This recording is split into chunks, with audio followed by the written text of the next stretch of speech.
Hello everybody, I'm Star Raptor and welcome to Recap of Thrones. Tonight I will be talking about Season 6, Episode 5, titled The Door. Just so you guys know, I'm talking about all the spoilers that happened on last night's episode of Game of Thrones. So please make sure you go ahead and watch that episode before continuing to watch this.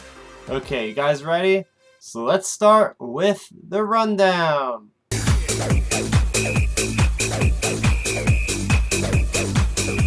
So, we first start off at the wall where Sansa is speaking to Littlefinger about the horrors that she went through with Ramsay, and Littlefinger gives her a nice little tidbit of information about Brynden Tully, the Blackfish himself. Her uncle has retaken Riverrun and would be a good source of men for her campaign against the Boltons at Winterfell.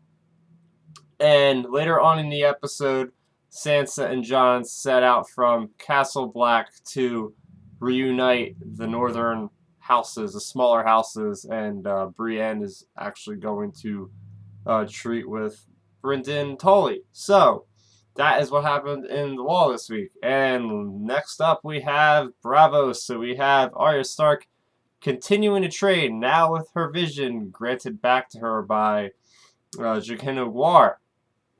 So that's really interesting because he sends her on a mission. He gives her a second attempt here to go out on this mission and basically stake out this stage actress, and she basically reports back to Jaqen H'ghar, who tells her that, you know, she still has more training, basically.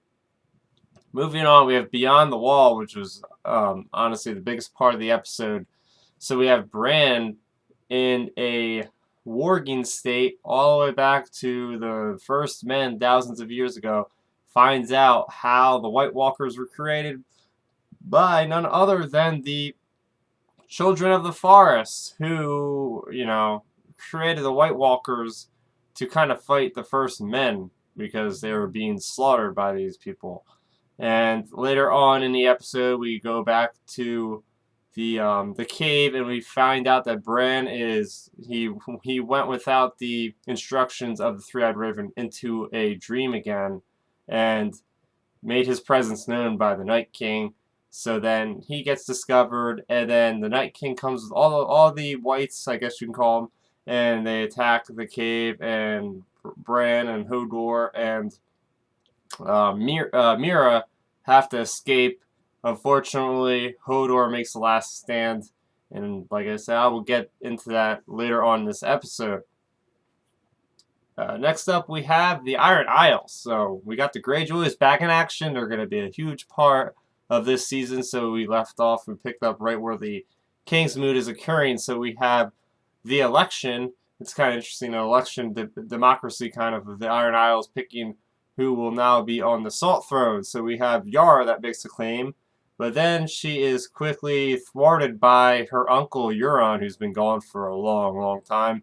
Even though Theon was vouching for Yara, it seems like Euron still won out on it. But under his nose, basically Yara and Theon take all their ships from Euron and go out and set out to do something else. We don't know where they're going, but Euron wants to basically murder them now for that. So, and finally we have Meereen. What happens in Meereen is Dany is basically speaking with Jorah, explaining, okay, you know, you had betrayed me twice and you saved my life. You know, don't leave me. And he revealed himself with the grayscale and professed his undying love for her.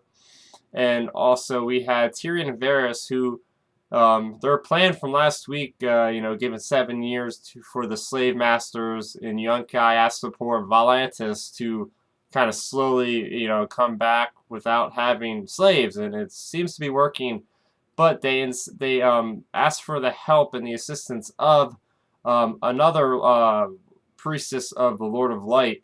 So they will now start having some kind of basically these Lord of Light people are going to be walking around the city and kind of professing for Daenerys to kind of give the public more of a person to root for, I guess, or whatever.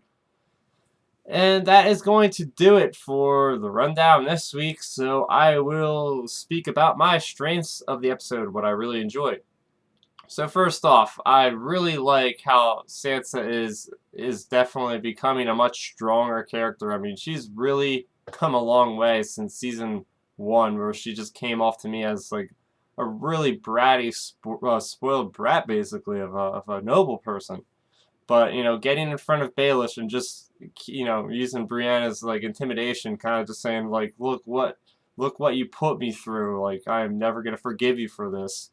And just her, you could just sense her anger. And she could have just had Brienne cut him down right there, but she showed a little bit of mercy. So yeah, Sansa Stark, she's just grown on me so much. I really look forward to see what her and Jon Snow are going to get out into on the road, reuniting the houses now. And I should have mentioned the next one I have. I should have mentioned last week with their first meeting, but I will speak about it now. Is just the Tormund and the Brienne relationship is absolutely brilliant. I mean, in the books right now, that this has never happened, so this is all new territory. But yeah, I think that's just hilarious how even in this episode she mentions the wildling fellow is a little weird when she's worried about keeping Sansa away from him or whatever, and it's just like hilarious because then he always grins and just looks at her like, oh yeah, I'm gonna get her for myself one of these days. It's just like, I can't wait to see how that blossoms, that relationship. Hopefully it goes into something because they're two different people. You got a barbarian versus a noble knight. How does that ever work? But I think Brienne secretly has a little something for Tormund. Um, Next up, I'm really enjoying the Greyjoy storyline with Theon. I've said this before, but Theon is one of my favorite characters of Game of Thrones, and he is that character that has gone through so much. Sort of like Sansa, but on a more extreme note. He has gone through such a huge arc in his story, going from being a brat that wants to just take everything to having nothing to now he's slowly building up his courage again, and he's speaking out, for his own sister. Like he doesn't even want the throne that he's entitled to.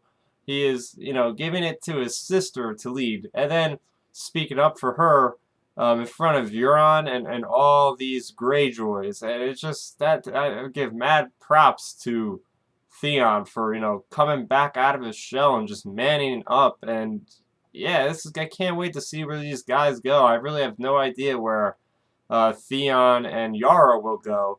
I mean, we heard mentioned by Euron that his master plan was to go and wed Daenerys Stormborn and bring her a bunch of ships for her to get across Westeros. And that seems like a very logical thing to do because right now, in Daenerys' mind, she has no ships. All her ships got burnt. So it seems like she's just going to have to go along with Greyjoy because there's no other way to get her across there.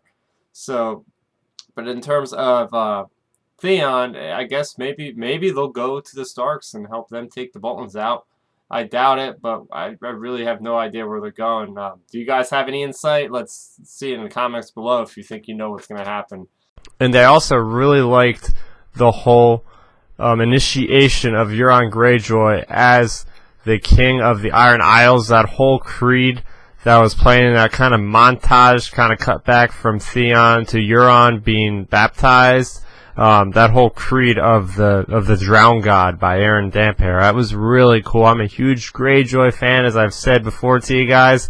So yeah, seeing that whole process and seeing him actually like kind of dead for a few seconds, that was really, really cool.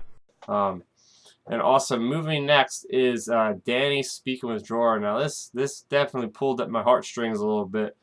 Just the fact that she is actually breaking down and showing emotion. I mean, the last season she wanted to kill this guy, and it's finally dawned on her how much undying love he has for Daenerys. I mean, he literally professes love right there on that mountaintop, saying, "Look, I love you enough, but I love you enough not to be near you. I want to, take myself out of the equation for the safety of you and everyone around us." And yeah, just like man, I really love Jorah as a character as well. I've always liked the character. Um, Even though he was betraying her in the beginning, he's really come a long way to really show how much he cares about her. And the grayscale, and she's commanding him to find a cure. I thought that was really, really something else. And he's gonna come back, and I predict he's gonna do a really, really crazy noble sacrifice at the end to save her life in the third time or whatever. So that's really interesting. And finally, moving into the end of the episode, I just want to speak about the special effects of that end sequence with the whites. It was pretty incredible. I mean, you had Mira throwing a spear at that White Walker, just disintegrating him to ice. That was really cool.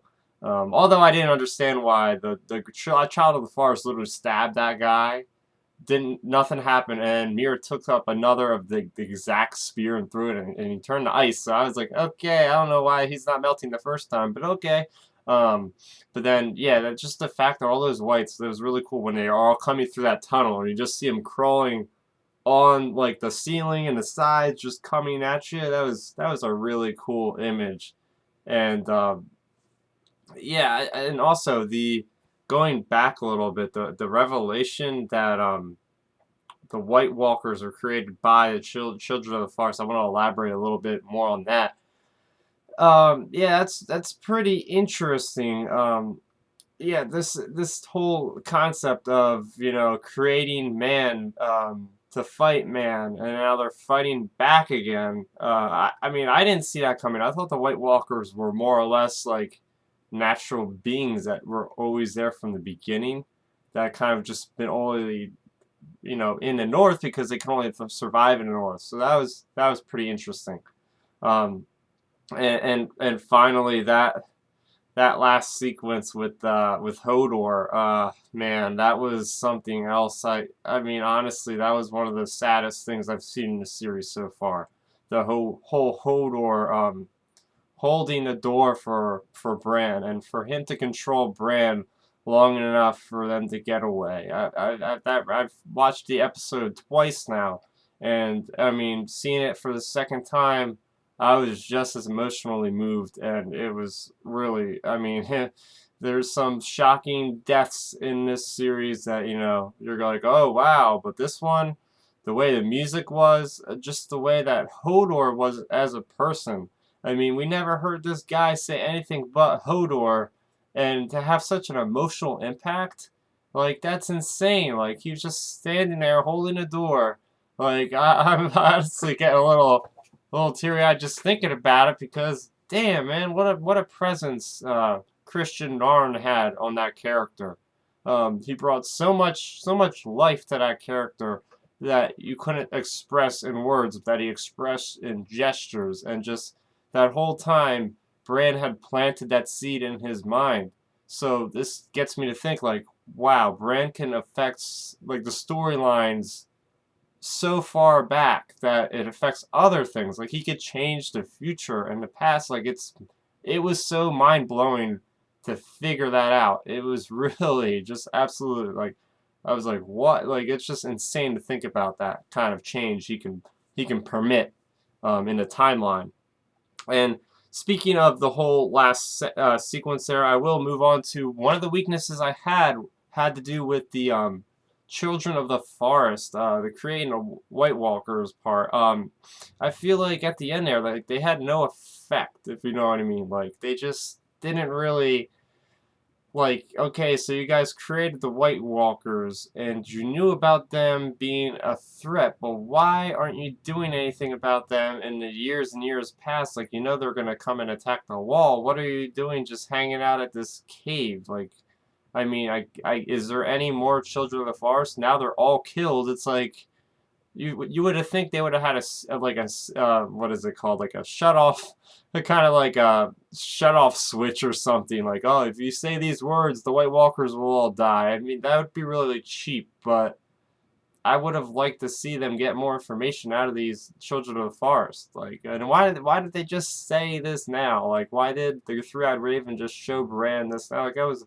really important. He's been sitting around there for a year, and he's gonna tell them this now. Like, I just thought that was a little far-fetched. Like, that was very important information they need to know. Why are they holding back on it?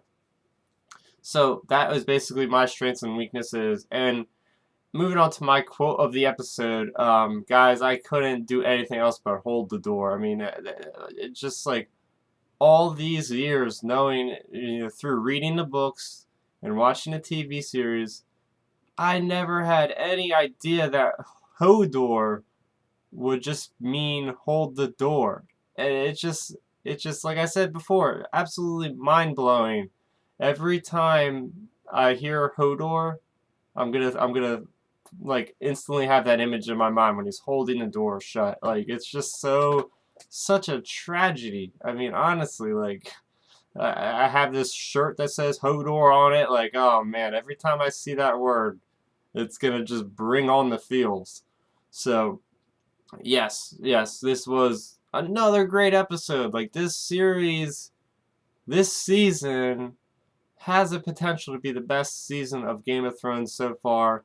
I can't believe that D.B. Weiss and David Benioff are really pulling this thing together without any of the actual source material available to the public yet. I mean, if anything, I would have thought that the show would have slumped this season without following closely to the source material that George R. R. Martin's making. But so far, so good.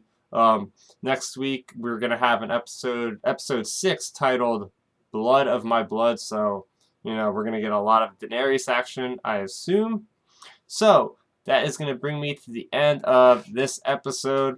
What did you guys think of The Door? Did you guys like it? How'd you feel about the whole Hodor revelation and the whole revelation about the White Walkers?